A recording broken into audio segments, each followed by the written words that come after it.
What will he write about it, do you think? He'll write what he's told to write. Or perhaps he'll throw it all on the fire once we've gone. So history won't tell the true story that we've seen? Do you think we've seen the true story, comrade?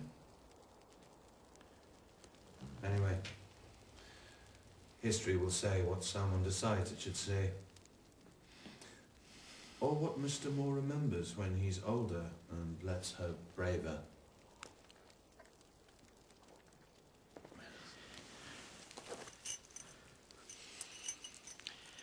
The King has asked us to stay for a while. It's not over then? Apparently not.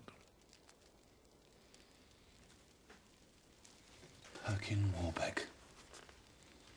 It's not a real name, is it? If he isn't the prince, then who is he? And why did he do it? Perhaps we'll never know. Perhaps those who know will never say.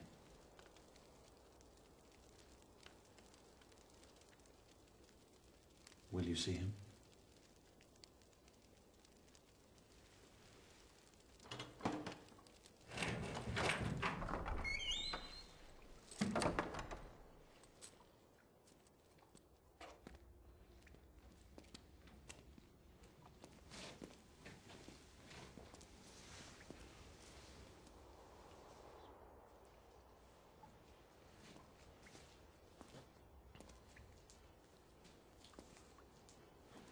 Bishop Combray, if you would please come.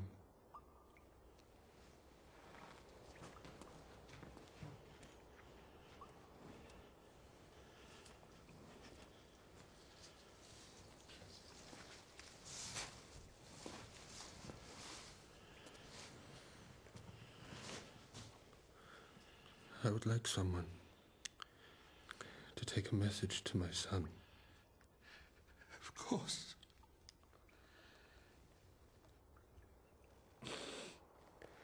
Tell him, remember me. Remember me by my own name. Remember. I will. Remember also, there is a price for peace, and we must all pay.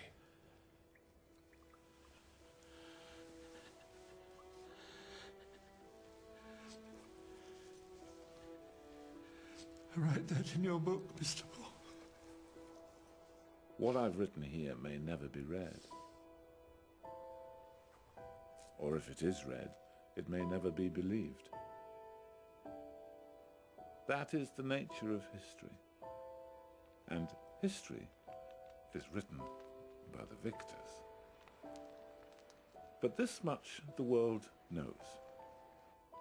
The Bishop of Cambrai took a copy of the confession home to the Duchess of Burgundy, who had to concede publicly that this, finally, was the extinction of the House of York. In private, she maintained until the day she died that Perkin Warbeck was her nephew Richard.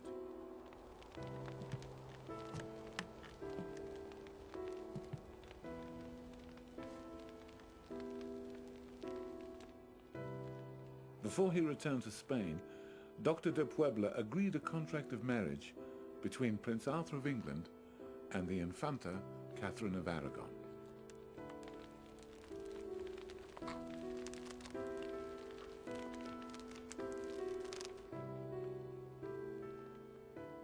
Queen Elizabeth herself did not live long after the death of the man who called himself her brother. She died in childbirth. The rest of Henry's reign was a time of fear and darkness. He was never loved by the people.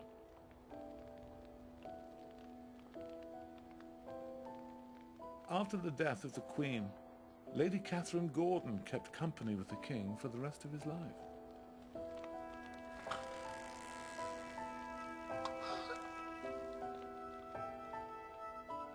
Lady Margaret Beaufort's lifelong dream of a Tudor dynasty came true.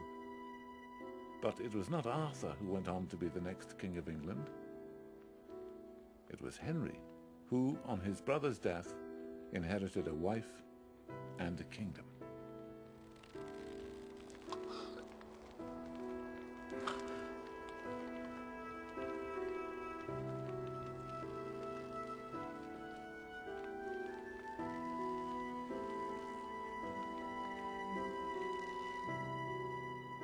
And as for me, I prosper in the court of King Henry VIII. But these events of so long ago still haunt me and trouble my conscience. Though I have lived long, I've never encountered anyone as vivid or as memorable as the man who was hanged as Perkin Warbeck. He was more like a prince than any monarch I've ever met.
One night in 1483, a foul and stealthy deed was said to have taken place in this tower. An act so horrific that it has been known ever since as the Bloody Tower.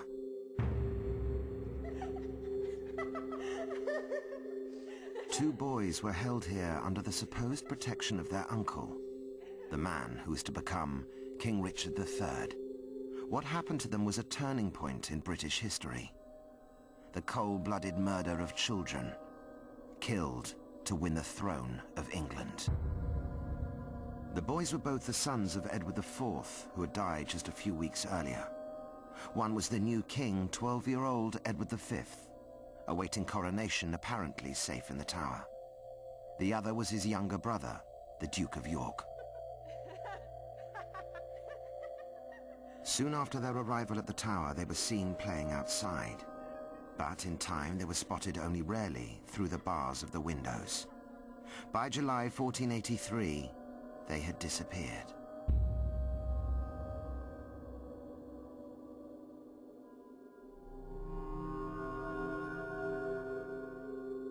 Nearly 200 years later, an unexpected discovery was made inside the tower. In 1674, workmen clearing away a stairway next to the White Tower discovered a box containing the bones of two children. All that remains here now is a wall plaque. When tourists started coming inside the Tower of London in numbers in the Victorian period, obviously all of the places of historical interest were pointed out to them, and one of the things in which there was most curiosity was this famous story of the bones of the princes in the tower.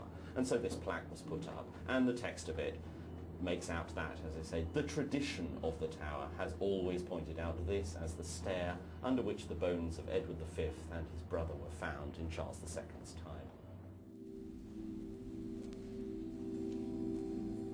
The bones discovered in the tower were moved to Westminster Abbey, where they have continued to fascinate historians.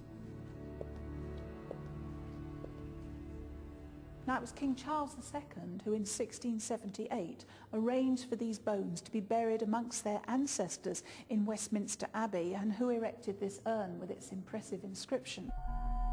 The Latin text on the tomb makes it quite clear that Charles II believed Richard III was the guilty man. Here lie the remains of Edward V, King of England, and of Richard, Duke of York. Their uncle Richard, who usurped the crown, shut up these two brothers in the Tower of London, smothered them with pillows, and ordered them to be dishonourably and secretly buried. If we could prove that they are the princes and that they died at the ages which they would have been in 1483, then I think we can reasonably suppose that Richard III was responsible for their deaths. Today, this is still a very hot issue.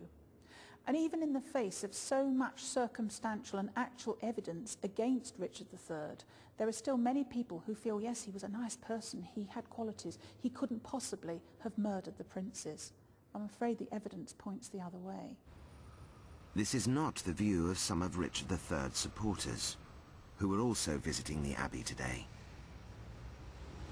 Well, we're members of the Richard III Foundation, and we're here today to lay a wreath in memory of King Richard III. Well, today it's his 549th birthday, and we're here because we feel his life is worth celebrating, because he was a man who believed in justice and was himself denied justice. There is not one shred of proof that Richard murdered his nephews in the tower. Nothing in nearly 500 years has come to light to prove it. We believe that Richard was a victim of Tudor propaganda.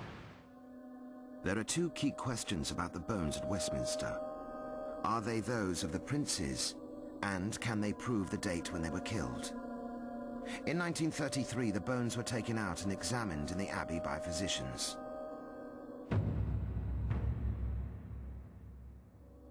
The conclusion? That the size and development of the bones pointed to the older child being aged 12 to 13, and the other aged 9 to 11. This tallies with the ages of the princes if they were murdered in 1483, the likely date if Richard III killed them. The structure of the jaws also pointed to them being related. Since this examination, archaeological science has moved on, and people are calling for the urn to be reopened. What needs to be done is DNA testing on these bones, because we need to prove a familial genetic link between these bones and the bones of other members of the family. And some are buried in St George's Chapel, some in Westminster Abbey. And the Prince's sister, Catherine Plantagenet, is buried in Tiverton Chapel in Devon. So the princes may have a DNA connection in Devon. But just as mystery surrounds the princes, there's also a big question about where the bones of their sister, Catherine Plantagenet, may lie. It's known she was buried in this church, but the exact location is lost. Archaeologist Tim Young has arrived with equipment to investigate beneath the surface. Like the princes in the tower, Catherine was a child of King Edward IV. She was a royal princess and had taken the title Countess of Devon. Local historian Michael Martin believes that an eyewitness account of her burial points to the likely location of her tomb. The hope is that the plinth is undisturbed in its original position, and that does fit, as I say, with the description not only of where the princess wished to be buried, but also the detailed accounts that were given by the two heralds who conducted her funeral. Michael believes that a later tomb was placed on top of Catherine Plantagenet's, but that hers is still below. On the lower plinth, there are carvings that could represent the Plantagenet dynasty. The only way to see inside the tomb without disturbing it is with a fiber optic video camera. searching beneath the upper tomb. The hope is to find a lead shroud containing Catherine's preserved remains. This could provide a vital DNA connection with the bones in Westminster Abbey. We've got some lovely clear images here. We've got the base now here of this upper frieze. Right. So look, perfectly smooth inner surface to that. I'm with you. And then moving on down, we can see that the northern top is sloping outwards. And this is the point at which we're getting down almost to under the floor level. Almost down to under the floor levels. But then we're looking on much below that, aren't we? And then down into a jumble. And it looks to me as if we've got at least one coffin very close to the north wall, yes, with the top inclined, perhaps buried and maybe filled with straw. Right. That's extending across to the south in a real jumble of planks. We can't see the bottom of it at the moment. No, we can't. But there is no clear visual evidence to confirm if one of these is Catherine's coffin. Yeah, there's clearly more research needed. Nonetheless, nothing I've seen today would alter the, the possibility that we are looking at the princess's tomb here. The search for Catherine's tomb is just a small step in a mystery that's lasted over 500 years. A DNA comparison with her supposed brothers in Westminster Abbey could confirm once and for all whether this urn really does contain the princes in the tower. But will this ever clear the name of Richard III? This is a murder mystery, and there are many, many blind alleys up which one can travel in trying to sort it out and find a solution. But I have to say that these blind alleys lead nowhere, and that we come back to the essential facts, that all the evidence that we have, circumstantial and real evidence, points to Richard being the murderer of the princes in the tower. Richard only held the throne for 2 years. In 1485, he met a violent death himself on Bosworth Field at the hands of Henry Tudor. He has left no grave.